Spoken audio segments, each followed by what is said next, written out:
नमस्कार।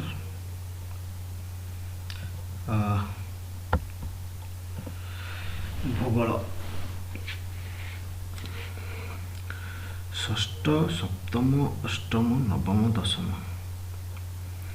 ये पिलांक पई गोटे छोट वीडियो बनाऊँगी जो कि तुम मान को किछि नॉलेज भी शेयर हो। कौन सी टीचर नुह किंतु मु चेष्टा करछि तुम मान को किछि कहबा पई। तो आज विषय है भूगोल षष्ठ रु दशम पर्यंत पिला मानक पई। एटा मो प्रथम वीडियो, किछि भूल भी आसीबो, मु एक्सपर्ट नुह तथापि चेष्टा करछि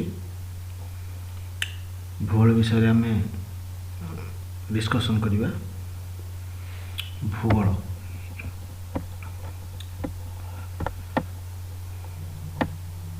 परिचय आम भारतीय भूगोल विषय कहीं जानू, कौन पे आम भारतीय भूगोल पढ़ा।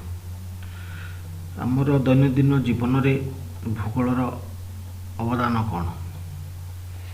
तो भूगोल आम ये पढ़ा जदि कौन लोक को बिजनेस करार अच्छी, ट्रांसपोर्ट जानवाहन गमनागमन पथ, आम केउठे अच्छे, प्राकृतिक संपद कौन। प्राकृतिक संपद कहले खनिज संपद, जल संपद, वन संपद, पशु संपद, उद्भिद एवं किछि इतिहास भी। तो आम ये सब जानापी भारतीय भूगोल पढ़ा। जदि कौन लोक को किसी बिजनेस करार थाए तो से प्रथमे कौन कर, कौ जगार से बिजनेस कर, से जगार प्राकृतिक अवस्थाटा कौन, जलवायु कौन, ये सब जिनस जाना पड़ो। बहुत कारण अच्छे आम दैनंदिन जीवन में जो आम भूगोल पढ़ा। भारतीय भूगोल विषय कौन अध्ययन करवा। आम भारतीय भूगोल विषय आम कौन कौन अध्ययन करवा प्रत्येक या परे गोटे गोटे कहबी तुमको कौन कौन आम सब पढ़ा। छोट छोट कथा सब।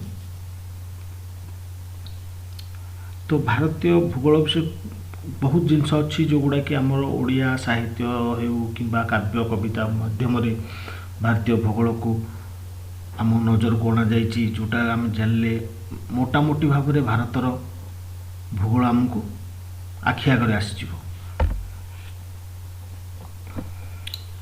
भारत होछि विश्व एक अनन्य देश माने एक स्वतंत्र प्रकार देश जोठी गरम भी अच्छी, बरफ भी अच्छी, ठंडा भी जोर होछि, तापमात्रा भी 45 डिग्री अच्छी।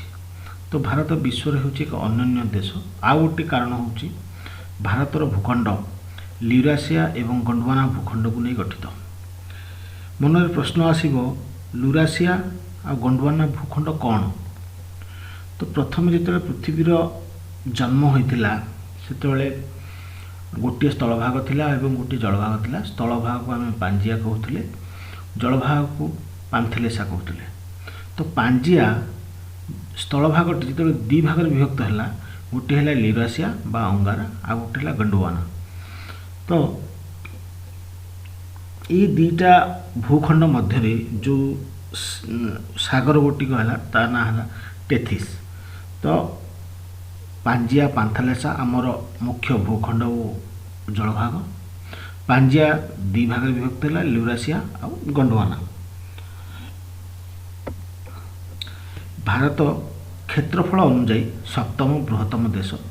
यह इंडियन प्लेट उपर अवस्थित। प्लेट कहले ये आमर टोटाल विश्व समुदाय विश्व को 7 खंड बड़ मेजर प्लेट रे, बड़ प्लेट रे, मुख्य प्लेट रे विभक्त कर जाइछि। जो गुड़ाक है African plate, Antarctic plate, Eurasian plate, Indo Australian plate, North American plate, South American plate एवं पैसिफिक प्लेट। या एक्चुअली प्लेट कहले +2 कि +3 पढ़ा प्लेट टेक्टोनिक्स विषय।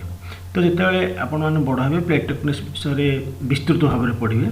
तो ये खाली जानी रखु जे भारत प्लेटा भारत इंडियन प्लेट उपर ही अवस्थित, जोटा कि इंडिया ऑस्ट्रेलियन प्लेट रे ही अच्छी।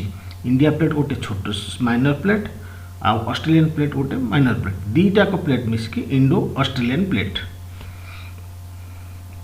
भारत महादेश उपमहादेश तीनोटी भिन्न भिन्न जलभाग अच्छी एवं उत्तर में महान हिमालय अच्छी। आमर कविता छोट बेले आमको एक कविता पढ़ा जाता जोटा थिला तुहिमा जन्मभूमि पवित्र भारत भूमि तोहरी संतान आमे अटुसर। तो सीठी मझे गोटे पद थिला धन्य महिमा तोहर नाही तोर पट्टांतर मस्तक हिमालय पर्वत अवर दुई पारुषे जलधि ब्रह्मपुत्र सिंधु नदी चरण रे विराजित महासागर विंध्य गिरी बर कटिरे गंगा आदि केते नदी शोभे सरिवे। ये जो कविता पदक ए भारतर मोटामोटी भाव में एक भौगोलिक अवस्थिति ये मस्तक हिमालय कहले उत्तर रे हिमालय। मुझे कहीं कहूँ ना गोटे मैप को जदि आम कांथरे टंगई दबा तार ऊपर पार्श्व होउछि उत्तर, तल पार्श्व होउछि दक्षिण, दक्षिण पार्श्व होउछि पूर्व एवं बाम पार्श्व होउछि पश्चिम। सेहीपरि भाव में मस्तक हिमालय उत्तर रे हिमालय दुई पारुषे जलधि पूर्व रे बंगोपसागर पश्चिम रे अरब सागर चरण रे महासागर माने दक्षिण रे भारत महासागर विंध्य गिरिवर कटिरे विंध्य गिरि विंध्य पर्वतमाला आमर ठीक मध्य भाग में अवस्थित एवं नदी कहले गंगा जमुना ब्रह्मपुत्र नर्मदा ताप्ती गोदावरी कृष्णा कावेरी महानदी यही नदी गुड़िक आम भारत में प्रवाहित। भारत होची 28टी राज्य एवं 9टी केन्द्रशासित अंचल को नहीं गठित, जहाँकि आम जातीय संगीत आम सहजरे समस्त राज्यर भौगोलिक स्थान अवस्थान आम चिन्हट करमिति ना पंजाब सिंधु गुजरात मराठा द्राविड़ उत्कल बंग विंध्य हिमाचल यमुना गंगा उज्जल जलजित रंग। पंजाब कहले पुराना पंजाब आमर पंजाब और हरियाणा, सिंधु जोटा कि एबे आम भारत में नहीं, गुजरात मराठा, पंजाब पर राजस्थान पर गुजरात, मराठार महाराष्ट्र गोवा, द्राविड़ द्राविड़ कहले आमर इतिहास में द्राविड़ सभ्यता को बुझा जाए जोटा कि हूँ कर्नाटक केरल तमिलनाडु एवं आंध्र प्रदेश को लेकिन गठित। एबे आंध्र प्रदेश दी भाग विभक्त हो गला, गोटे है तेलंगाना आ गोटे आंध्र प्रदेश, उत्कल बंग वेस्ट बेंगल आउ ओडिशा।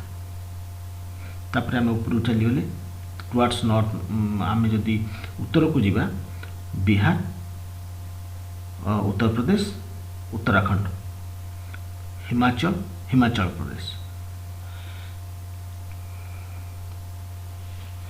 विंध्य हिमाचल विंध्य है आम पुणी मझी भाग पलैसा मझे आम कौन रहा मध्य प्रदेश आउ छत्तीसगढ़ झारखंड ये है 20टी राज्य। बाकी रहा आम 8टी राज्य 8टी राज्य कहले आमर स्टेट ऑफ 7 सिस्टर 7 भौणीर राज्य गुड़िक कौन कौन ना अरुणाचल प्रदेश नागालैंड मणिपुर मिजोराम त्रिपुरा मेघालय आसाम आ गोटे रहा सिक्किम। एमती आम 28टी राज्य। केन्द्रशासित अंचल कौन ना आम स्टार्ट करिया पुणी से उत्तर स्टार्ट करिया ए नुआ है जम्मू काश्मीर और लद्दाख। तार तल को आसवा आम तार तल को आसिले आम चंडीगढ़ दिल्ली गोवा डामन डीव दादरा नगर हवेली अंडमान निकोबर पंडिचेरी लाक्षाद्वीप ये आमर 9टी केन्द्रशासित अंचल। भारत को युवा सूर्यर देश कहुए कौन पाई ना भारतर मध्य भाग पाखापाखि मध्य भाग कर्कट क्रांति जाइए जोटा कि 23 डिग्री 26 मिनिट तो मुख्यतः अधिकांश समय आम देश में गरम ही अनुभूत हुए।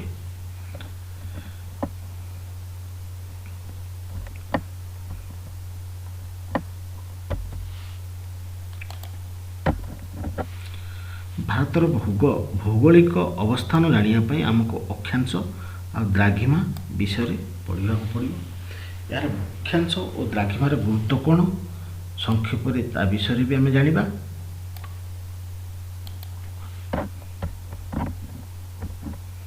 अक्षांश अक्षांशटा अक्षांश होची एक काल्पनिक रेखा जहाँ पूर्वर पश्चिम को जाइछि। यही रेखा विषुव रेखा सहित समांतराल भाव में जाए। मानचित्र या अक्षांश डिग्री चिन्हित डिग्री मिनिट सेकेंड प्रकाशित हुए। प्रत्येक अक्षांश सहित निर्दिष्ट दिग निर्दिष्ट होगा उचित। जमती आम कौन जगार जो कौन जगार जाए आम से उत्तर लिखा कि नॉर्थ लिखा, दक्षिण लिखा कि साउथ लिखा। समस्त अक्षांश मध्य विषुव रेखा हूँ सर्वबृहत, सबुठ बड़ है आमर विषुव रेखा। विषुव रेखा भी एक काल्पनिक रेखा यह उत्तर गोलार्ध और दक्षिण गोलार्ध को समान भाव में विभक्त करे। यार मान हूँ 0 डिग्री। आम जिते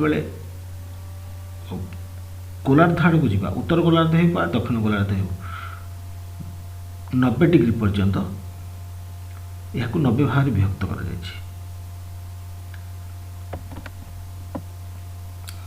विषुव रेखा सहित आमर अन्य 4टी मुख्य अक्षांश मानचित्र बा ग्लोब रे देखा मिलता है। प्रत्येक अक्षांश मध्य 1 डिग्री पार्थक्य रही। सर्वमोट आमर 179टी अक्षांश। गोटे अक्षांश जीवा भितर आमर 111 किलोमीटर आनुमानिक दूरता। मुख्यतः अक्षांश को आमर दूरता पर ही व्यवहार करा जाए।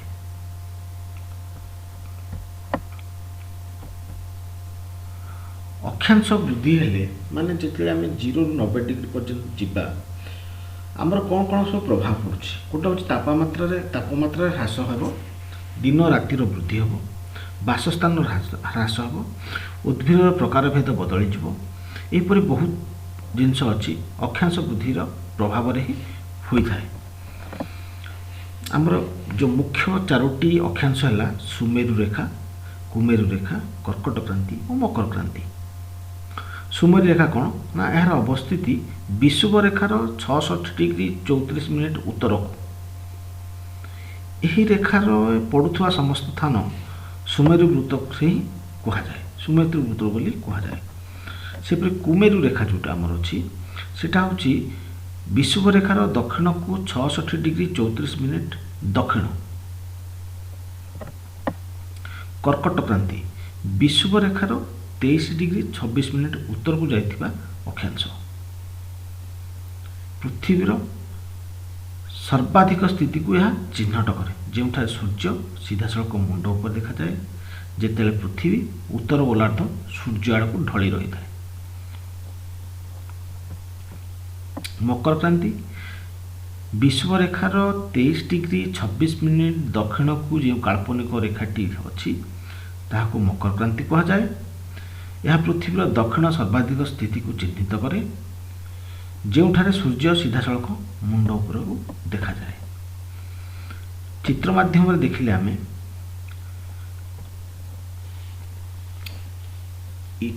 विषुव रेखा आमर 0 डिग्री को जाइए, उत्तर को 23 डिग्री 26 मिनिट गले कर्कट रेखा, पुणी उत्तर को आम 66 डिग्री 34 मिनिट गले सुमेरु रेखा, 90 डिग्री पले आमर उत्तर गोलार्ध पलि आसब।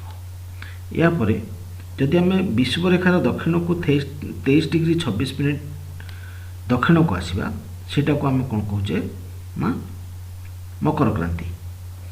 66 डिग्री 34 मिनिट दक्षिण को आसिले सेटा को आम कहवा कुमेरु वृत्त कुमेरु रेखा और 90 डिग्री आमर दक्षिण गोलार्ध। से भले एई चित्र रे भी आपण मानकु देखि दिया छी द्राघिमा। द्राघिमा मध्य एक काल्पनिक रेखा, यह एक काल्पनिक वृत्त। द्राघिमा एक काल्पनिक वृत्त जोटा कि उत्तर गोलार्ध रु दक्षिण गोलार्ध को विषुवरेखा को छेद करी जाय थाए। दक्षिण गोलार्ध रे और उत्तर गोलार्ध रे परस्पर को मिलित होती। द्राघिमा रेखा कौनसी अवस्थान कौनसी वस्तुर अवस्थान पूर्व पश्चिम स्थिति को निर्दिष्ट करती। द्राघिमा वृत्तर अधा को आमे मेरिडियन भाव कहू। द्राघिमा रेखा प्रत्येक अक्षांश रेखा गुड़िक सहित लंब भाव छेद करती।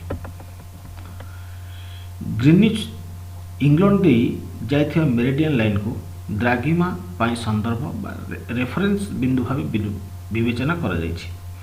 एही रेखा को प्राइम मेरिडियन भाव जनाशुना।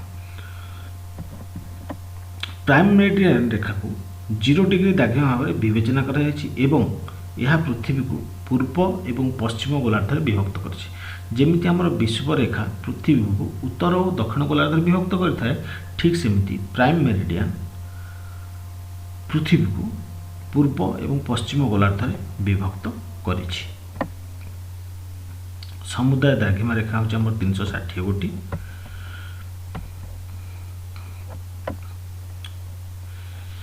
चित्र माध्यम में देखले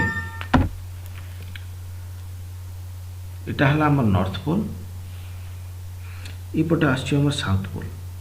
प्राइम मेरिडियन जोटा कि हमें कुछ ग्रीनिच दुई की जाइछि, पूर्व को पूर्व एपट पश्चिम, बाम पट को पश्चिम। मुख्यतः आउ गोटे जिनस मु कहया चाहूँगी जे जमिति हमर अक्षांश को दूरता पाई व्यवहार करा जाय थाए, ठीक से एमिति हमर द्राघिमा रेखा को समय पाई व्यवहार करा जाय थाए। 0 डिग्री रु 1 डिग्री आसले जमिति हमर 111 किलोमीटर दूरता में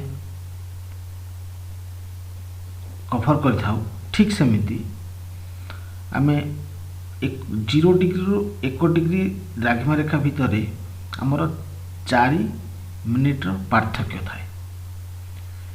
मोर कहिबार माने हला अक्षांश आमको दूरता पाई आमे व्यवहार कर थाउ, द्राघिमा आमे समय पाई व्यवहार कर थाउ।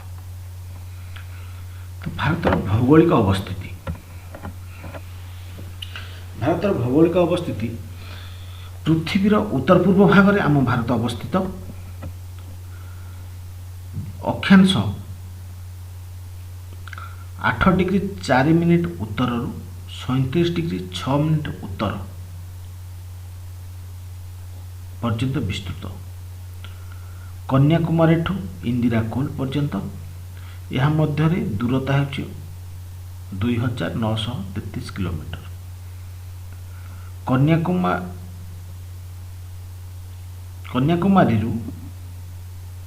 कन्याकुमारी आमर केरल रे आ इंदिरा कोल लद्दाख रे। तो कहया माने हला कन्याकुमारी रु लद्दाख पर्यंत आमर दूरता हूँ 2933 किलोमीटर एवं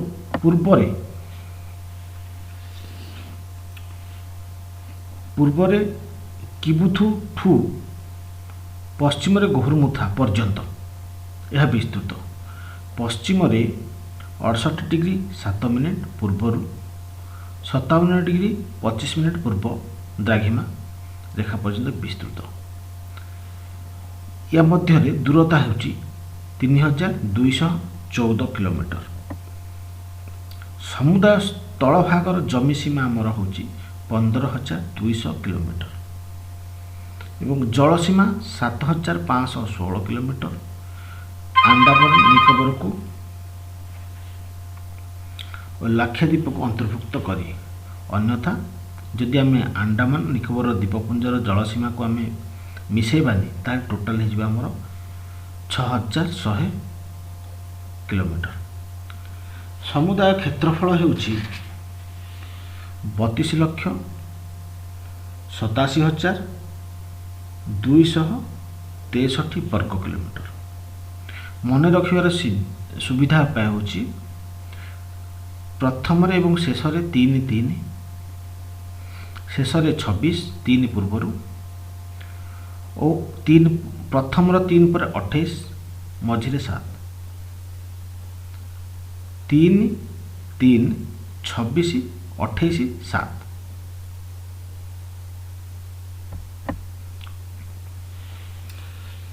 ଭାରତର ମାନକ ରେଖା ମାନେ ଆମର ଯେଉଁ ଦ୍ରାଘିମାରେଖା ଏକ ଷ୍ଟାଣ୍ଡାର୍ଡ଼ ଟାଇମ୍, ଯେମିତି ୱାର୍ଲଡର ବିଶ୍ୱର ଷ୍ଟାଣ୍ଡାର୍ଡ଼ ଟାଇମ୍ ଆମେ ଗ୍ରୀନିଚ୍କୁ 0 ଯେମିତି ଆମେ କହୁଛେ, ଠିକ୍ ସେଇଭଳି ଭାରତର ମାନକ ରେଖା ହେଉଛି 42 ଡିଗ୍ରୀ 30 ମିନିଟ୍ ପୂର୍ବକୁ ନିର୍ଦ୍ଧାରଣ କରାଯାଇଛି।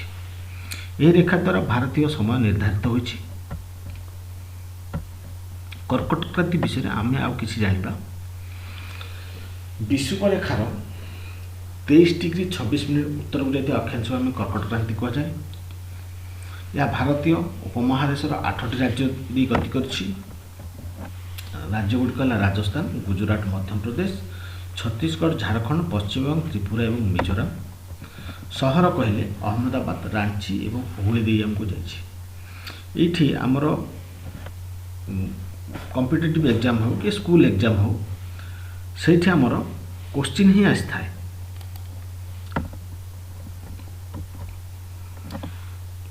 ଯେ କୌଣସି ରାଜ୍ୟ କେଉଁ ରାଜ୍ୟ ଦେଇ ଆମର କର୍କଟ କ୍ରାନ୍ତି ଯାଇଛି ଏବଂ କେଉଁ ସହର ଦେଇ କର୍କଟ କ୍ରାନ୍ତି ଯାଇଛି। ମାନକ ରେଖା ଭାରତୀୟ ମାନକ ରେଖା ହେଉଛି 32 ଡିଗ୍ରୀ 30 ମିନିଟ୍ ପୂର୍ବ ଦ୍ରାଘିମା। ଏହା 5ଟି ରାଜ୍ୟ ଦେଇ ଗତି କରେ: ଉତ୍ତରପ୍ରଦେଶ, ମଧ୍ୟପ୍ରଦେଶ, ଛତିଶଗଡ଼, ଓଡ଼ିଶା ଏବଂ ଆନ୍ଧ୍ରପ୍ରଦେଶ। ଆହ୍ଲାବାଦର ନୈନି ସହର ଦେଇ ଯାଇଛି। ଫଟୋ ମାଧ୍ୟମରେ ଭାରତ ଉତ୍ତରରେ ଆମର ଏଇ ଯେଉଁ ପଏଣ୍ଟଟା ମୁଁ ଆପଣଙ୍କୁ କହୁଥିଲି, ଏଇଠି ହେଲା ଇନ୍ଦିରା କୋଲ, ଏଇଠି ହେଲା କନ୍ୟାକୁମାରୀ, ଏଠି ହେଲା କିବୁଥୁ, ଏଇଠି ହେଲା ଗୋହରମୁଦା। ଇଏ ହେଲା ଆମର 22 ଡିଗ୍ରୀ 30 ମିନିଟ୍ରେ ଆମର ମାନକ ରେଖା ଯାଇଛି।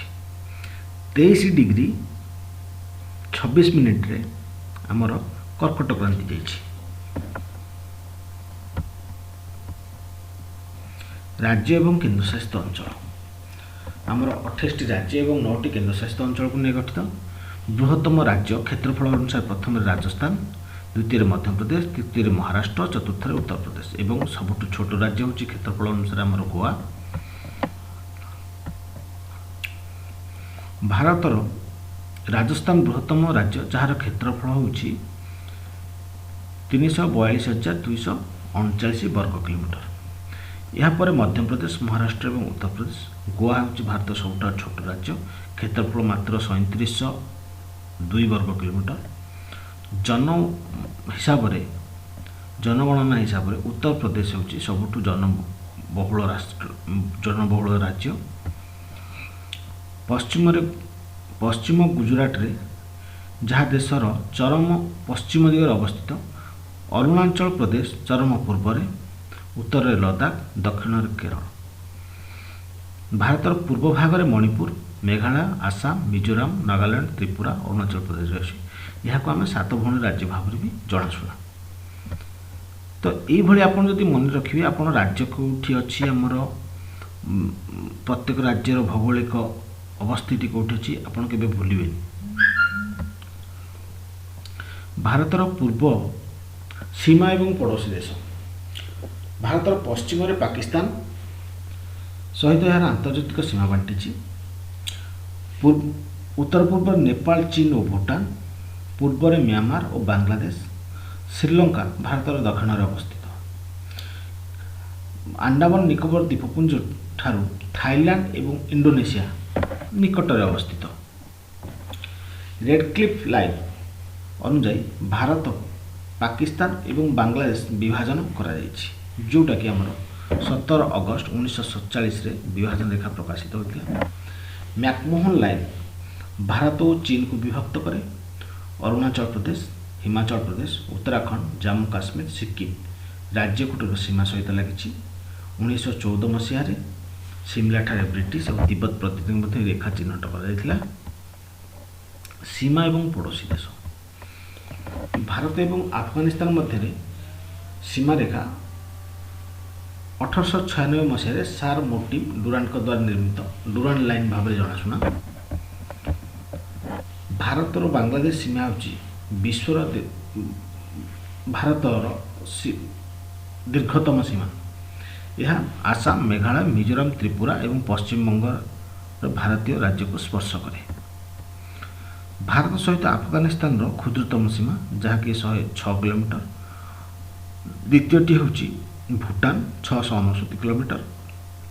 आसाम यह आसाम सहित 267 किलोमीटर। अरुणाचल प्रदेश सहित 217 किलोमीटर। पश्चिम बंग सहित 183 किलोमीटर और सिक्किम सहित 32 किलोमीटर संयुक्त।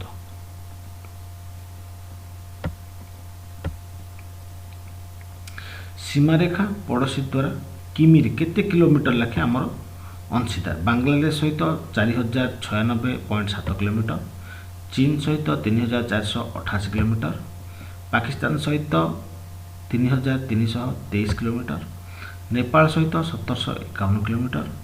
म्यांमार सहित 1643 किलोमीटर। भूटान सहित 699 किलोमीटर एवं अफगानिस्तान सहित 106 किलोमीटर मात्र। भारत एवं चीन को विभाजन करथिबा सीमारेखा रो नाम होची मैकमोहन लाइन। भारत और पाकिस्तान मध्य रेड क्लिफ लाइन। भारत और अफगानिस्तान मध्य डुरांड लाइन और भारत और बांग्लादेश मध्य रेड क्लिफ लाइन। ये बारंबार परीक्षा भी आसे।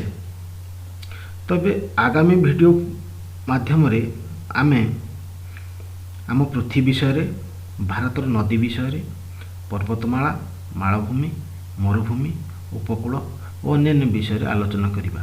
जमती आम वायुमंडल, जलमंडल ये सब विषय आम आलोचना करवा। Thank you.